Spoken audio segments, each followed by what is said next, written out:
Bonjour à tous, nous voici dans cette vidéo spéciale où je vous propose d'explorer le monde de la créativité et de l'intuition chez les enfants. Et comment, avec des exercices simples et concrets, aider vos enfants à les utiliser au mieux dans leur vie. Alors pour ceux qui me suivent, qui me connaissent un peu ou qui me découvrent, je suis donc Delphine. J'ai 47 ans, je suis en couple depuis plus de 27 ans. Nous avons un fils de 17 ans qui est en terminale. Alors mon expérience auprès des enfants en bas âge et jusqu'à l'adolescence est de plus de 10 ans. Je suis passée d'animatrice dans un centre aéré à assistante maternelle agréée. Mais bien sûr, je suis redevenue animatrice dans ces dernières années, mais entre deux, comme je suis curieuse de nature et avec un goût et une soif d'apprendre, on va dire, j'ai entre-temps expérimenté différents métiers. Soignante, téléconseillère, vendeuse en prêt-à-porter, serveuse. Alors ce parcours riche m'a beaucoup enseigné sur les rapports humains. Il m'a permis de découvrir que l'homme, avec un grand H, a de grandes capacités insoupçonnées et qui sont parfois, malheureusement, étouffées. Donc fascinée par ce que nous pouvons exploiter et mon amour pour les enfants se révélant être vraiment mon créneau, je suis donc naturellement retournée vers eux. Parce que être en leur présence, c'est pour moi échanger, jouer, partager avec eux, c'est une grande, grande, grande inspiration et d'une grande richesse parce que vous puisez énormément de ce qu'ils vous amènent.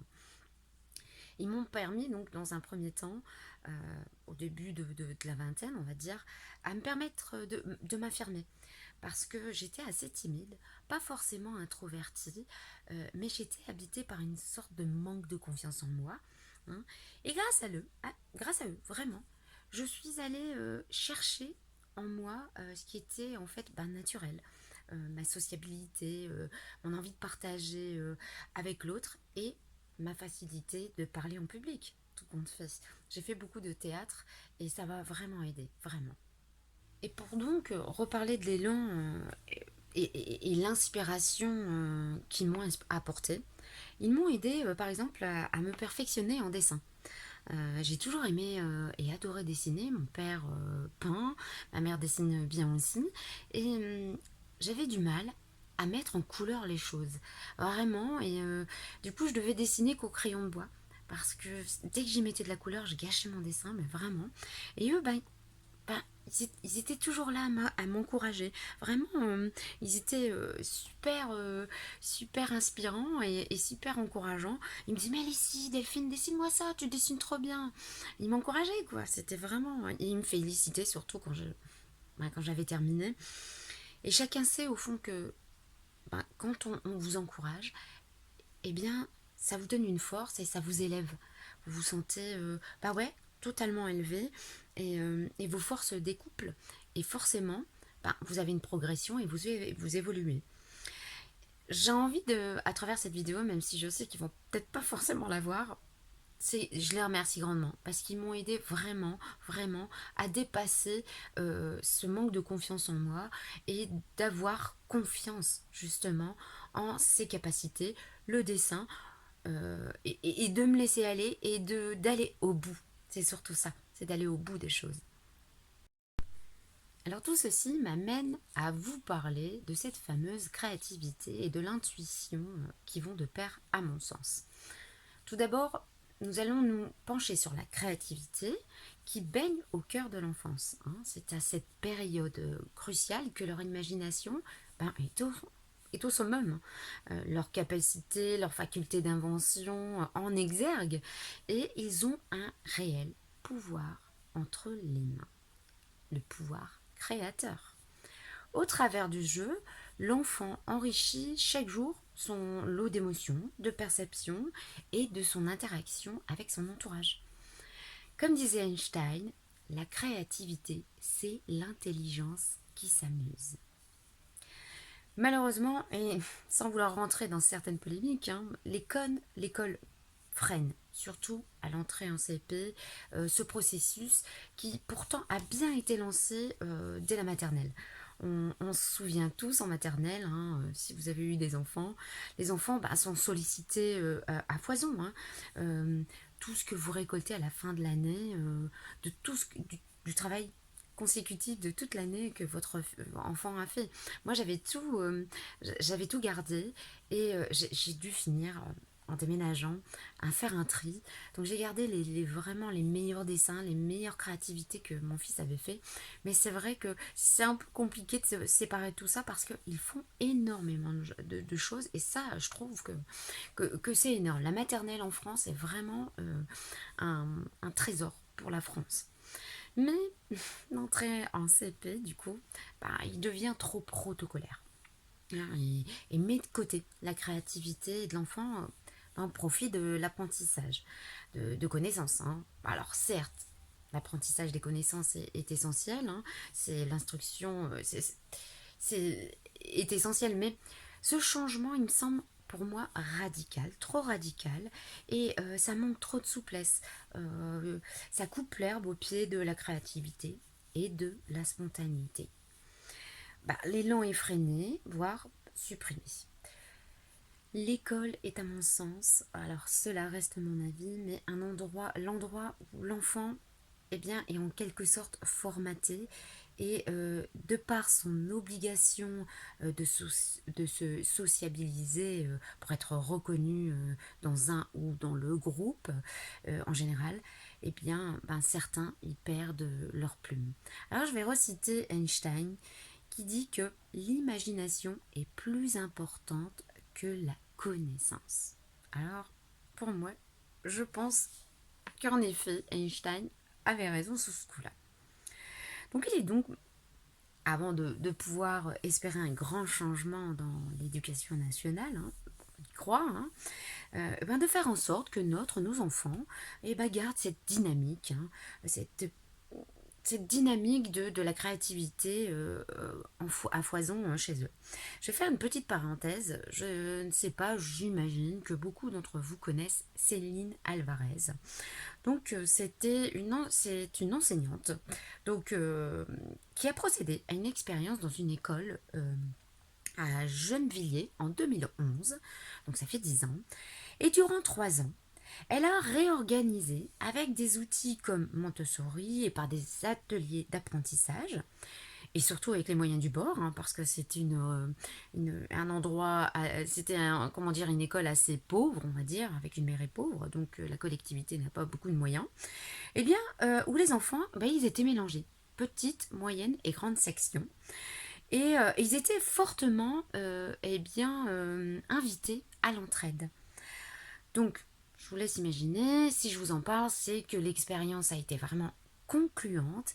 Les enfants ont fait comment dire, ont évolué en fin de grande section, ils savaient lire avant l'arrivée en CP. Pas tous les enfants, bien entendu, puisqu'il y avait petite, moyenne, grande section, mais vraiment, ça a eu un très très grand succès. Mais voilà, au bout de ces 3 ans, l'éducation nationale a dit non, stop, on arrête là. Oui, mais ça marche. Oui, mais non, on arrête là. Donc voilà, on peut se poser des questions, on est en train de se demander si on a vraiment envie que, je ne sais pas, que les enfants s'épanouissent et deviennent des adultes responsables. Voilà, je me pose la question, c'est que je me dis, il y a des choses qui sont faites, qui prouvent que c'est possible, même dans des quartiers difficiles. Mais non, les institutions restent assez rouillées, vieillottes, à mon sens, c'est toujours mon avis, et c'est bien dommage, parce qu'on pourrait vraiment, vraiment, grâce à ces méthodes, élever le niveau des êtres humains, tout simplement, pour un meilleur devenir, mais voilà, quoi. Donc pour en venir à faire en sorte de ne pas éteindre cette flamme de la créativité, et de proposer à son ou ses enfants des techniques, des jeux, des méthodes qui vont la raviver et continuer à la faire vivre, hein, bien entendu. Alors voici quelques exemples que j'ai pu moi-même tester. Alors, je prétends pas avoir la science infuse, bien entendu, hein. Cette liste d'exemples eh ben, est celle qui m'a semblé être le plus juste. Chacun y introduit forcément sa touche. C'est ce que je vous propose toujours, d'être aussi avec vos petites touches personnelles. Alors tout d'abord, avec les plus jeunes, dès qu'une interaction est possible avec eux, hein, elle peut venir très très vite avec certains enfants, mais il est intéressant de les stimuler via les cinq sens, hein. Bien entendu, il s'agit de bon sens. On ne parle pas de surstimulation, hein, bien entendu, mais de choses faciles à appliquer, sans contrainte, dans la bonne humeur. Et oui, dans la bonne humeur. La bonne humeur doit être de mise, hein. On ne démarre rien si on ne le sent pas. Et c'est comme dans tout. On y va dès qu'on le sent.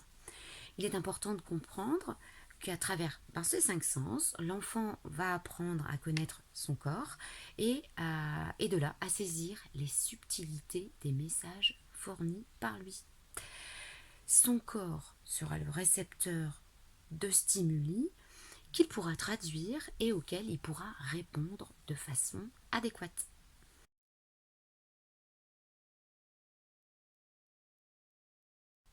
Alors vous prenez une plume et vous faites, même avec le bébé bien entendu, hein, et vous le faites surtout participer dès qu'il a la dextérité à attraper la plume. Bon, bien entendu, prenez une plume propre.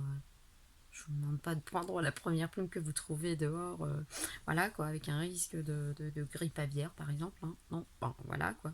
Mais une plume, parce que vous pouvez donc vous amuser à pas toucher le visage, tout le corps de votre enfant. Et par là, citer aussi: je te touche le front, je te touche le nez, oh, je te chatouille. Vous voyez, toutes les parties du corps, vous pouvez les citer. Ça pourra aussi stimuler son apprentissage par rapport à la connaissance de ses membres, même si tout petit. Le plus tôt, c'est mieux. La communication est super importante. Et dès qu'il a la dextérité, comme je vous disais, de l'attraper, faites-le faire sur le visage de maman ou de papa ou de sa soeur ou de son frère. Et faites-le participer, vous allez voir. Ça va être appréciable et c'est rigolo. Ensuite, vous pouvez proposer différentes matières. Donc tout ce qui est doux, rêche, rugueux, lisse, poilu. Vous pouvez trouver dans certains livres, hein, au gré des pages, différentes matières, des textures différentes. Vous connaissez tous ces livres, voilà, hop, hop, hop, hop, c'est un peu poilu, après c'est un peu rugueux, lisse, comme je vous disais. Et ça, c'est vachement bien. À travers ça, l'enfant apprend naturellement à ressentir son corps et apprend à mieux traduire ses sensations, qui lui appartient, son corps, c'est à lui, il est le seul à décider qui peut le toucher. Je pense que c'est assez important de ce point de vue-là. Il y a quelque chose aussi pour stimuler la dextérité par ce sens, qui est le toucher. Vous pouvez, par exemple, présenter des noix, des pierres, bien entendu, plus grandes que pour éviter que l'enfant avale, hein, bien entendu, mais quelque chose d'assez gros et qui donc des noix, des noix pour un petit peu plus grand, hein, mais quelque chose qui ne permet pas à l'enfant de s'étouffer, bien entendu. Un plateau d'œufs, par exemple, tout simplement. Pas besoin de beaucoup de matériel coûteux. Prenez un plateau d'œufs et vous donnez. Donc, soit c'est pierre, soit c'est noix, ça, c'est choses assez dures, rondes.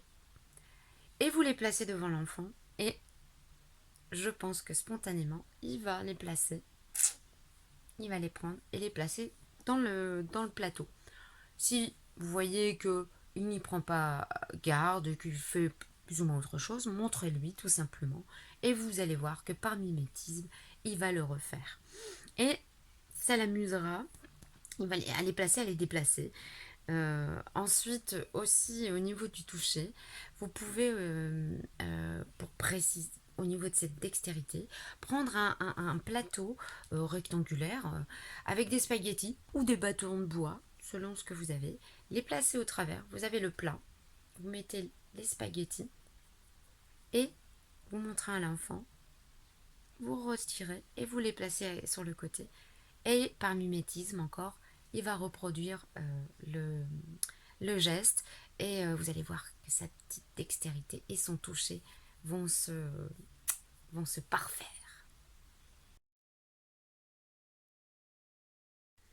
Alors à travers cette fameuse vue, l'enfant va pouvoir donc oui, étudier, on va dire, les formes et les couleurs hein, à travers des jeux en bois, des livres, des marionnettes. On, il stimule en fait ses expressions faciales, sa coordination en essayant d'attraper ce qu'il voit. La reconnaissance de l'autre.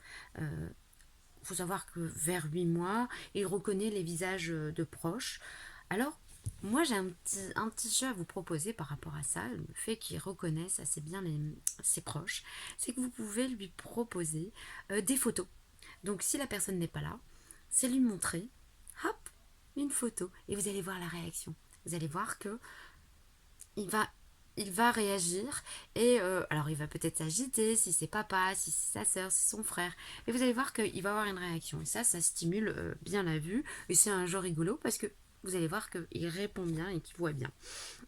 Ensuite, euh, forcément, lors de promenades, montrez-lui les choses, montrez-lui les feuilles, les escargots, selon la saison. Montrez-lui les feuilles rouges, orangées durant l'automne. Montrez-lui la neige, montrez-lui les vagues si vous êtes près de la mer. Montrez-lui les choses. Vraiment, ça stimule la vue et vraiment, il y a une connexion qui se fait et il arrive à bien connecter tout ça et c'est super important. Donc lui parler de chaque saison en même temps, regarder la pluie tomber, le soleil briller, les nuages défiler dans le ciel, le vent souffler sur les feuilles, l'arc-en-ciel qui illumine l'horizon. N'hésitez pas à y mettre de la poésie et de la clownerie aussi, hein, parce que il faut perpétuer l'enchantement chez l'enfant. Euh, c'est laissons, ben, voilà, se ravir de contempler les fourmis, les abeilles, les oiseaux, l'arc-en-ciel qu'on voit dans le ciel. Bref, ne brisons surtout pas cela. Gardons l'enchantement. Moi, je pense que j'ai gardé ça en moi et c'est pour ça aussi que j'aime beaucoup les enfants. C'est que je sais encore m'enchanter des choses. J'adore regarder un arc-en-ciel. Si je vois un papillon magnifique, je vais être comme une petite fille et dire oh, regarde le papillon. C'est plus fort que moi. Et pourtant, je veux dire, je vais pouvoir rester sérieuse, mais je sais encore être dans l'enchantement. Et je pense que ça me porte vraiment beaucoup. Il faut vraiment garder cette légèreté, cette candeur. Vraiment, la vie est belle si l'on décide de regarder ce qui est beau. Et l'enfant le fait naturellement. Alors, bien entendu, le goût s'affine avec l'âge, hein, en général. Un bébé va moins faire la grimace si vous lui présentez une purée de carottes que quand il a 10 ans, où il va, même avant, rechiner devant l'assiette. Et pour faire le lien avec la vue, n'hésitez pas à mettre beaucoup de couleurs dans l'assiette, de faire des formes rigolotes, des personnages, des animaux, des formes qui peuvent amuser l'enfant. Euh, Bien entendu, l'encourager à goûter avec positivité et préparer les choses que vous allez lui donner à manger avec lui.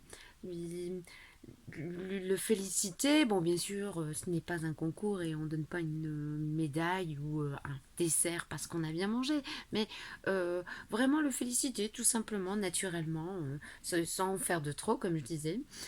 Faire aussi en sorte de manger, de faire manger votre enfant dans le calme, euh, dans la bonne humeur.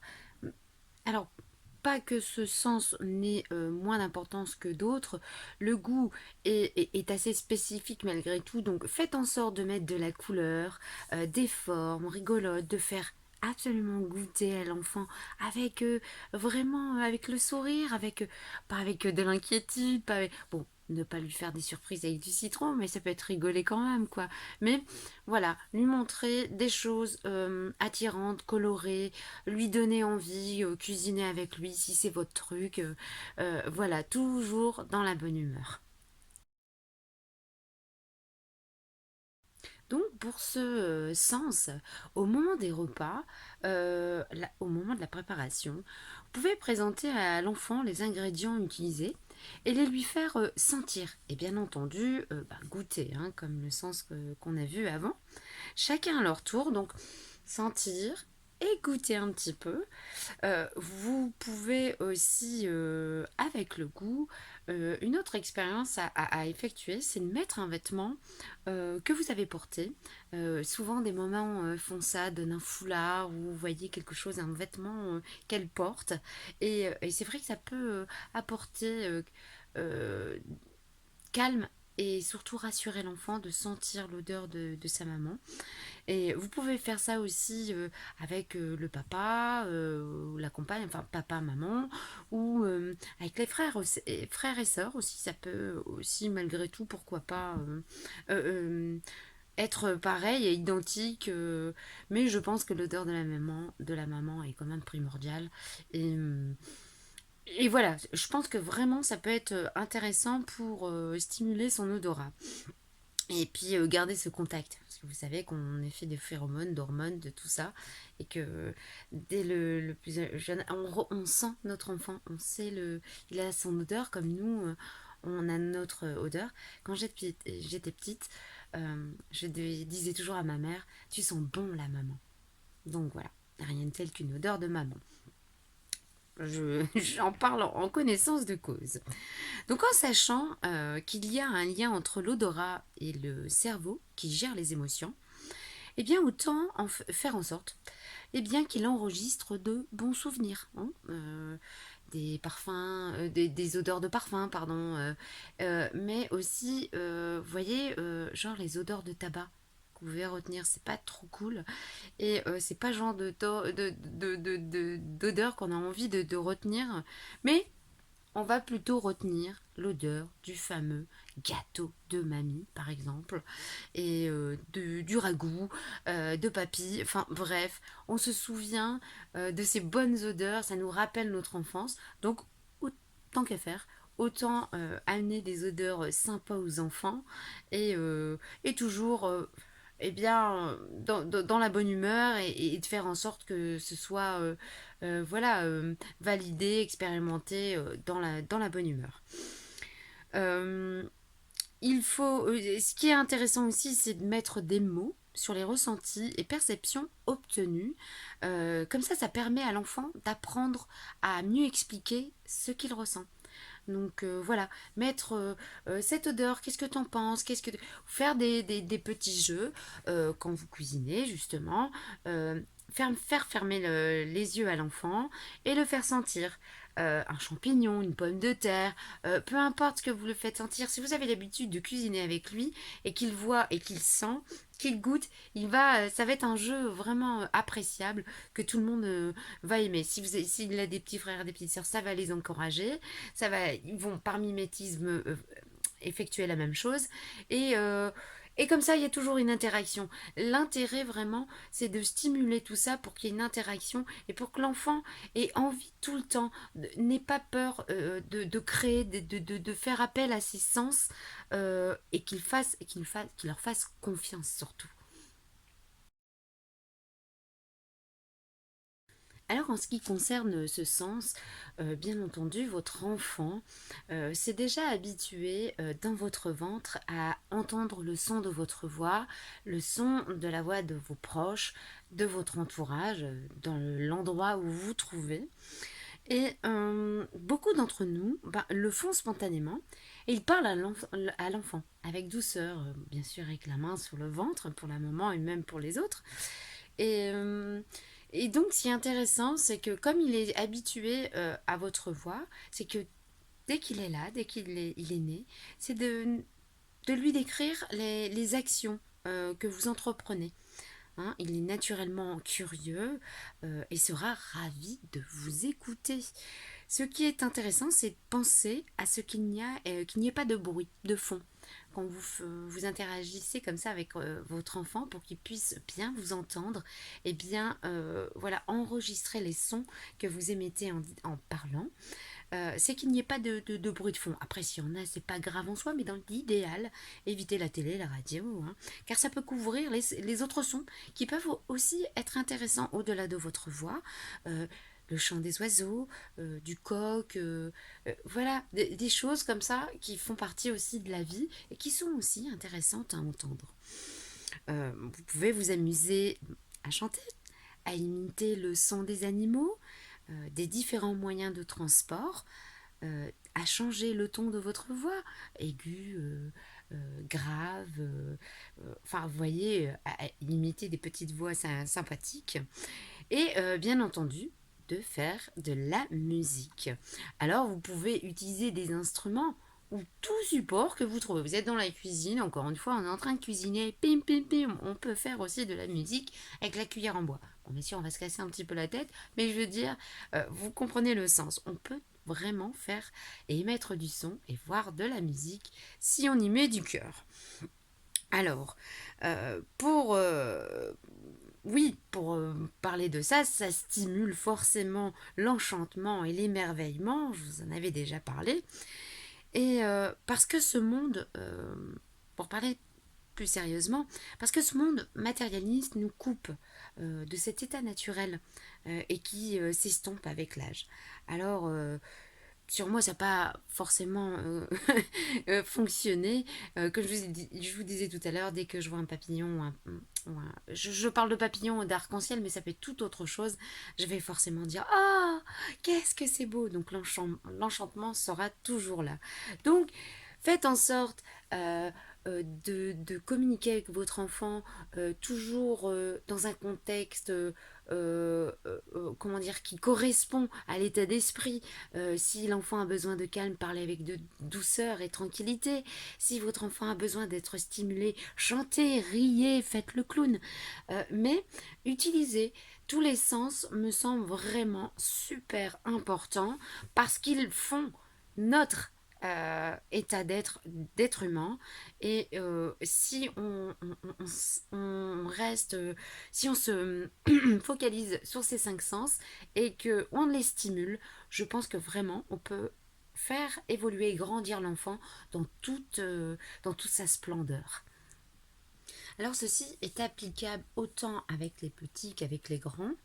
Euh, il faut forcément s'adapter à l'âge, certes, mais ne jamais négliger les capacités vertigineuses et extraordinaires dont nous sommes tous capables et dotés. Parce qu'il est vrai qu'on a tendance à tout classifier hein, et à mettre dans des cases. Je pense que ça se trouve spécialement en France. Je suis allée beaucoup en Espagne et j'ai pu remarquer que là-bas, il y avait une autre façon d'aborder. L'enfance était abordée différemment. Euh, les enfants se mélangent plus. Vous avez plus de grands groupes qui comportent des enfants d'âges différents.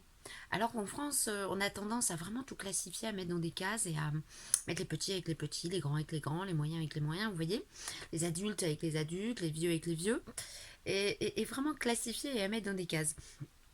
Je ne dis pas non plus que ça ne peut pas se passer en France, hein, dans les fêtes de famille en général, on retrouve cet esprit, hein, cet état d'esprit où tous les enfants se mélangent, petits, moyens, grands.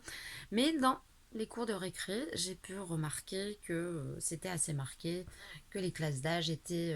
les enfants, spontanément, ont tellement l'habitude qu'on les sépare, que jouent séparément. Alors, cet état d'esprit reste ancré quand même dans les mœurs et c'est pour cela que l'interaction entre tous est vraiment primordiale. Nous ne devons pas sectoriser pardon, et verrouiller ces échanges. Les plus petits avec les plus petits, comme je vous disais, les plus grands avec les plus grands. Hein. La transmission du savoir se fait tous ensemble pour un meilleur vivre ensemble. J'ai un exemple de l'échange entre une crèche et une maison de retraite qui se trouve dans la ville de Tourcoing. Bon, depuis le Covid, ça a changé, mais pendant très longtemps, c'était une crèche qui s'appelait Rigolo comme tout, qui est en bas de la maison de retraite. Et je pense que c'est 2 fois par semaine, ben, les enfants rencontrent les personnes âgées. Et je pense que vraiment, c'est génial parce qu'on retrouve cette interaction super importante entre toutes les générations. J'en viens désormais à cette fameuse intuition. Quel rapport peut-elle avoir avec la créativité et le fait de permettre à l'enfant de bien grandir? Alors, le mot intuition vient du latin intuiri, qui signifie regarder à l'intérieur, considérer, contempler. Alors, c'est associé au côté droit du cerveau. L'intuition est une forme de connaissance directe et claire de la vérité, sans le recours du raisonnement. Ainsi, le côté droit du cerveau est responsable de la créativité, de l'imagination, des aptitudes musicales et artistiques et des émotions. Ce qui veut dire que l'intuition découle de cette dimension non linéaire de l'esprit, de cette partie où les connexions et les associations inconscientes sont stimulées et remontent à la surface par nos émotions et nos attitudes. Il est bien de se rappeler que l'intuition est basée sur l'écoute intérieure. L'intuition est en quelque sorte la forme supérieure de l'instinct, un outil incroyablement puissant, une capacité mise à notre disposition, mais parfois ignorée, voire complètement oubliée ou mise de côté. Combien de fois cela ne nous n'est pas arrivé de dire bah, j'en étais sûre, je l'avais senti, je ne devais pas passer par là, ou encore quand vous rencontrez quelqu'un et que vous n'avez pas vu depuis un petit bout de temps et que vous pensiez à lui justement. Donc il y a plein d'exemples comme ça. Vous connaissez toutes les émissions que j'ai pu faire, Parlons d'intuition, qui justement parlent de ces fameuses subtilités de la vie que l'on écoute ou pas. Donc pour reprendre l'exemple des enfants qui m'ont encouragée, aucun n'avait de doute quant au résultat final pour mes dessins. Donc chacun de ces enfants a eu en lui cette conviction naturelle que je pouvais y arriver. D'où leur venait l'information. D'où vient-elle cette information qui ne doute pas que je vais y arriver à faire ce dessin? Quelle dynamique a engrangé la réussite? Leur intuition? Ma créativité? L'énergie portée par les deux? Alors à mon sens, chaque personne a eu raison justement de s'écouter et d'écouter l'autre, de se laisser porter par l'échange véhiculé par chacun. Une confiance apparaît donc et un équilibre s'opère. Alors, pour donner l'habitude de bien s'écouter et d'être du coup attentif à l'autre, je pense qu'il est essentiel de bien accoutumer les enfants à, dès leur plus jeune âge, à cet effort. C'est vraiment essentiel pour qu'ils puissent être vraiment attentifs, autant pour eux que pour les autres. Je vais vous donner quelques exercices justement pour apprendre à affiner leur intuition. C'est parti. Un exercice pour les plus jeunes, et comme je vous disais tout à l'heure, dès que l'enfant entre vraiment en interaction avec vous, et c'est assez rapide, 1 mois et demi, 2 mois, vraiment vous pourrez avoir son attention. Bon, en ce qui concerne la vue, bon, il voit un petit peu plus tard, mais si vous approchez les objets près de leur visage et de leurs yeux, en général, ils peuvent voir distinctement. D'ailleurs, dès que vous approchez votre visage, le sourire rayonne parce qu'ils vous ont bien reconnu. Donc, il faut prendre par exemple 2 images bien distinctes. Donc quelque chose avec des couleurs bien distinctes, différentes de l'autre ou avec des formes bien différentes. Vous les cachez, vous les présentez tout d'abord à l'enfant, donc en nommant bien sûr chaque carte, donc les 2 cartes. Vous les cachez derrière votre dos, vous les retournez Donc, dans l'idéal, une carte de jeu, vous avez toujours une carte de jeu, et, euh, et vous les... et vous lui dites, tu as vu, par exemple, vous lui avez montré une girafe et un escargot. Eh bien, vous lui montrez et vous lui dites, montre-moi l'escargot. Par exemple, vous avez décidé qu'il doit trouver l'escargot. Et bien sûr, et bien entendu, cela ne va pas fonctionner à chaque fois, mais vous verrez et vous serez bluffé du résultat. À l'envers, vas-y mon petit loulou ou ma petite louloute, montre-moi l'escargot.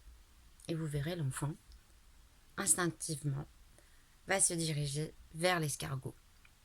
Pourtant, les faces sont retournées. Bien entendu, comme je vous disais, ça ne va pas fonctionner à chaque coup, mais vous verrez que c'est assez bluffant. Dès leur jeune âge, ils comprennent les choses, même si, bien entendu, le langage a besoin d'être travaillé avant dans l'écoute pour assimiler, parce que c'est assez compliqué. Et nous sommes quand même, je veux dire, les êtres humains, les seuls à avoir un langage. Donc, enfin, langage à travailler. Vous voyez, je veux dire, tous les animaux ont leur langage. Mais nous, c'est assez spécifique. Et c'est vrai que le fait d'entendre beaucoup parler et beaucoup les mots des petits, ça vous aide vraiment à stimuler cette chose-là. Alors bien entendu, pas d'obligation quand vous faites ces petits jeux, euh, toujours avec la patience, faites participer toute la famille, ça peut être vraiment rigolo, un petit jeu comme ça de temps en temps, on montre deux images au bébé et faites-le faire aux frères et sœurs ou au papa, ça peut être vraiment sympa.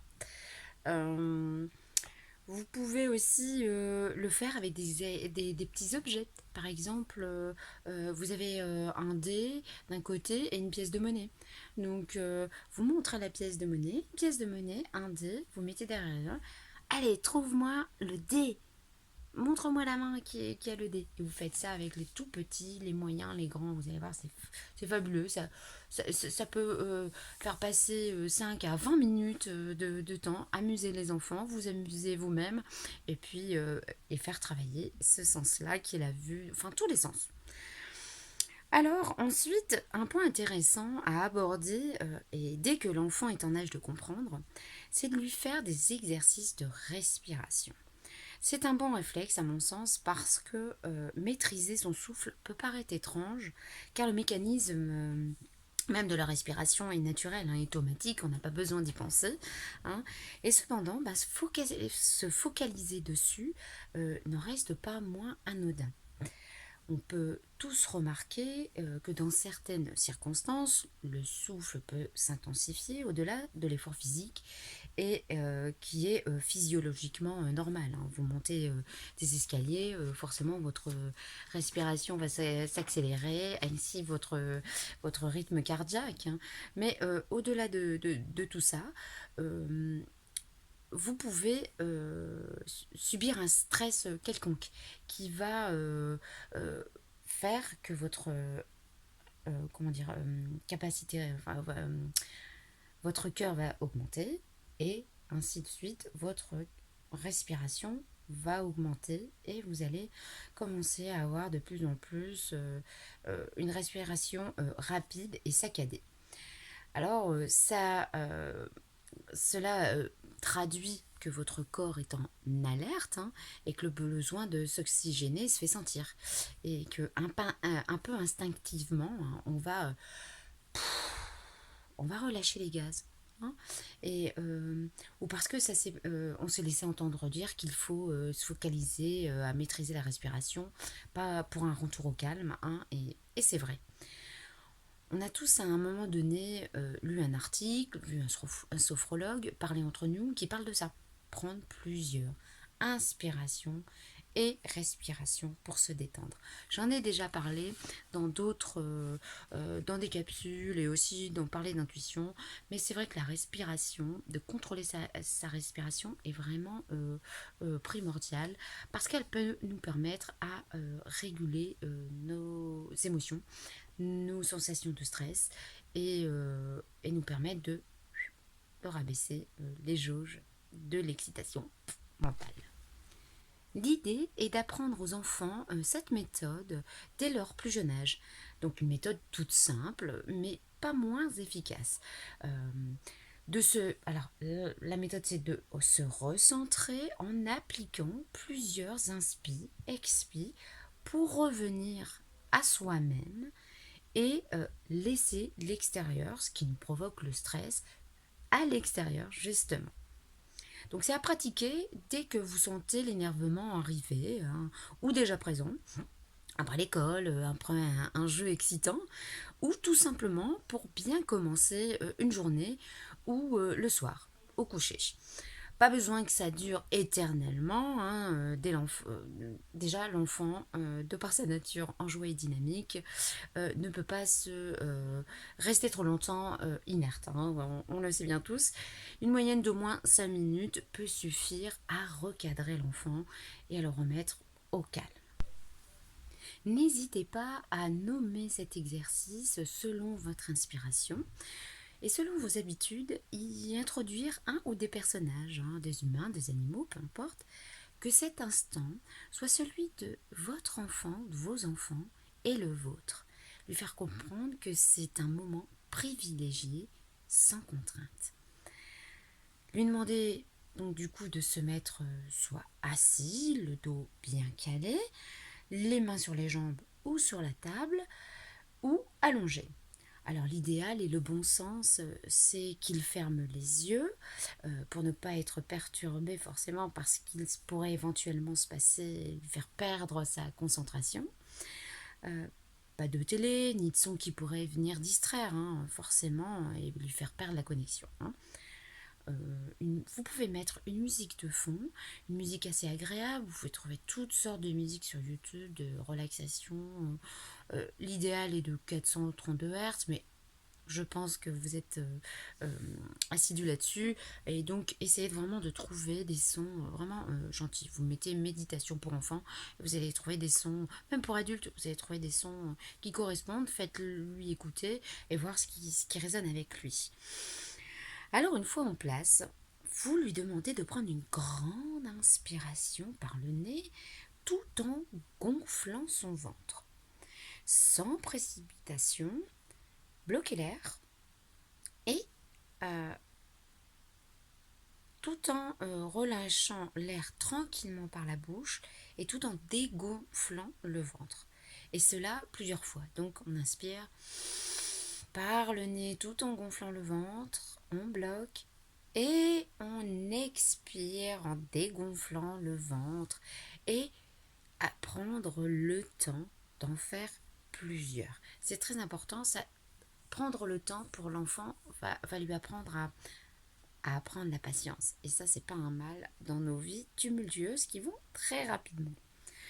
Ensuite, vous pouvez y incorporer une histoire que vous avez inventée, que vous avez trouvée dans un livre, sur le net, peu importe, hein, pas trop longue, mais qui l'amène à s'imaginer les scènes de cette fameuse histoire.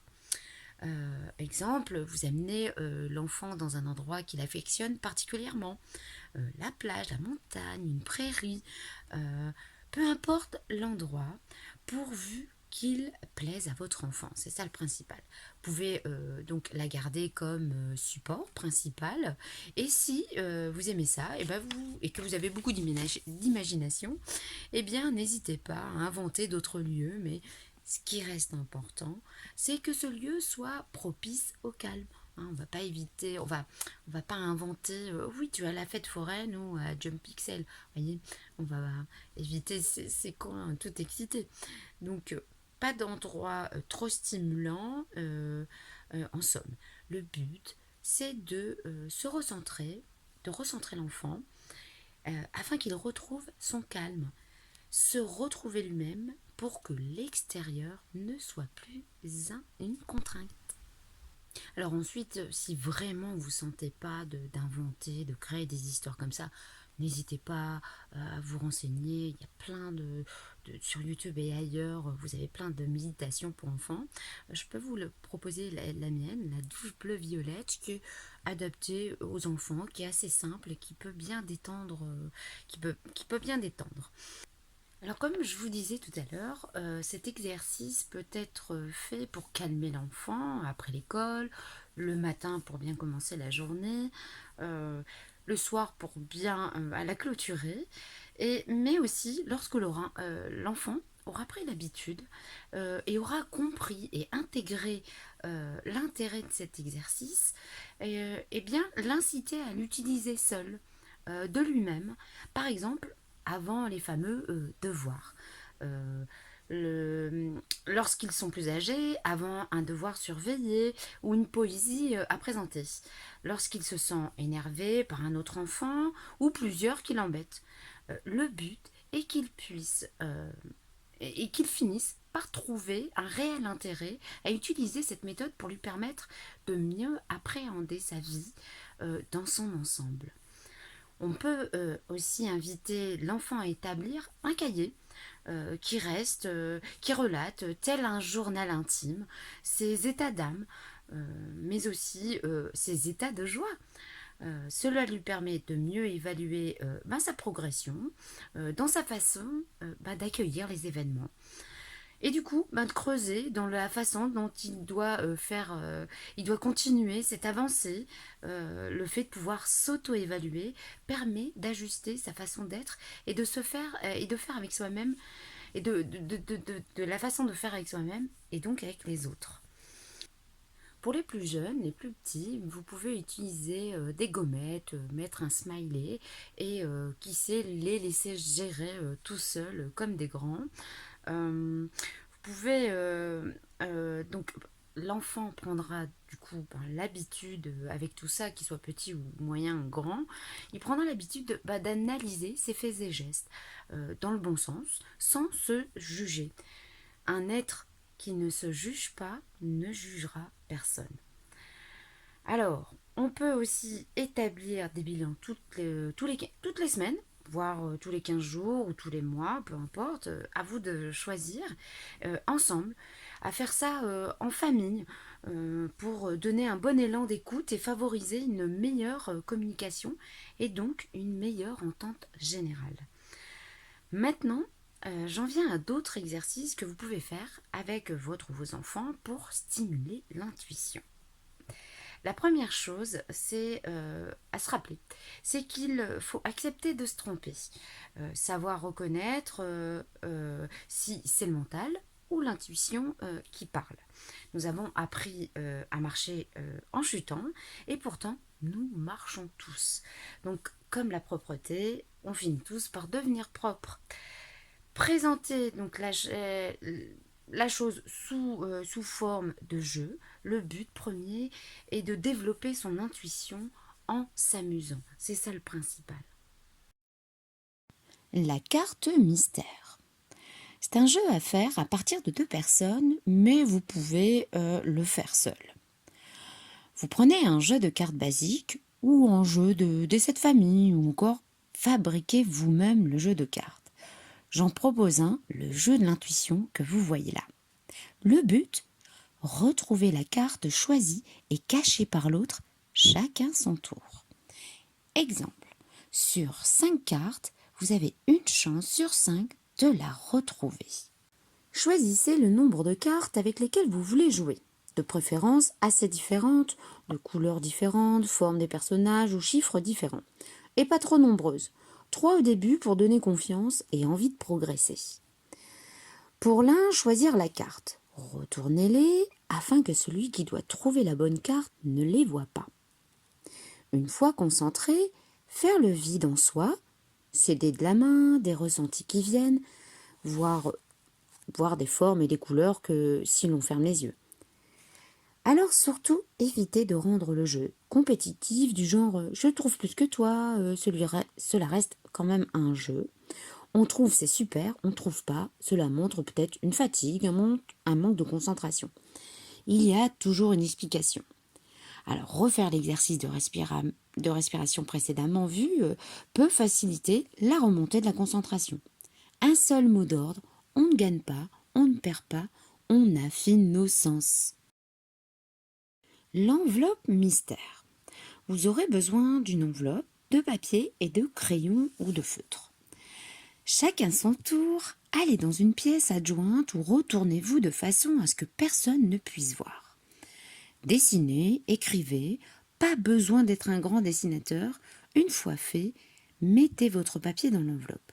Retournez avec l'autre ou les autres, placez l'enveloppe au centre. Chaque participant doit essayer de ressentir ce qui vient. Une forme, des couleurs, parfois des odeurs. Notez pour ceux qui le souhaitent. Pas trop longtemps car le mental peut venir très vite chambouler vos premières impressions. Faire un tour de table pour relater tout ce qui vous est venu. Vous allez être surpris de toutes les correspondances qui en découlent. Bien entendu, comme pour le premier jeu, pas de compétition. La couleur manquante. Encore un jeu sympa qui ne demande pas beaucoup de matériel. Donc ça se joue à deux. Vous prenez des crayons de couleur ou des feutres, choisissez le nombre que vous souhaitez. Au moins 3, comme tout à l'heure, pour se donner courage et envie de réussir et de continuer, parce que c'est vraiment super intéressant. Chacun son tour, choisissez donc une couleur de crayon, mettez-le dans une enveloppe pour que l'autre ne sache pas laquelle c'est. Donc, soit vous mettez un livre au-dessus, une enveloppe, peu importe, vous cachez le crayon que vous avez choisi. L'autre doit découvrir donc quel crayon et sa couleur ont été choisis, soit en mettant sa main au-dessus, en fermant les yeux. Ce qui est important, lorsque l'on débute ce genre de jeu, est de se mettre en condition. Une petite respire entre chaque jeu pour se recentrer et pour essayer de trouver cette couleur. Vous allez voir que c'est épatant et que on arrive vraiment à trouver beaucoup de couleurs. Voilà, j'espère que tous ces petits conseils, ces exercices vous auront intéressé et que vous aurez envie de les tester. Moi, j'ai pris plaisir à faire cette vidéo parce qu'à la base, c'était une conférence que je devais donner, que j'ai donnée une fois quand j'avais mes ateliers pour enfants durant l'année 2020. Mais comme la crise a eu raison de ces ateliers, je suis revenue donc à mes amours, à l'animation périscolaire. Et, euh, et donc voilà, donc j'avais envie de faire participer et partager surtout ces choses que je voulais partager à d'autres dans des conférences, mais comme ça n'est pas possible, je me suis dit, ben tiens, je vais faire une vidéo et je vais partager tout ça. Donc j'espère que ça vous aura plu, servi et que vous amuserez même en tant qu'adulte. N'hésitez pas à faire ces petits exercices qui sont rigolos, surtout l'enveloppe mystère que nous avions fait en famille il y a quelques années et c'était vraiment percutant tout ce qui en ressortait. Chacun ne voyait pas forcément tout ce qui était mis, soit c'était clair, soit quelqu'un voyait vraiment clairement, ou soit chacun apportait la petite pierre à l'édifice et à nous tous, on arrivait à plus ou moins trouver ce qui avait été écrit ou dessiné, les couleurs, les formes, c'était vraiment génial. Donc voilà, j'espère encore une fois que ça vous a plu, je vous dis à bientôt, prenez soin de vous, je vous embrasse.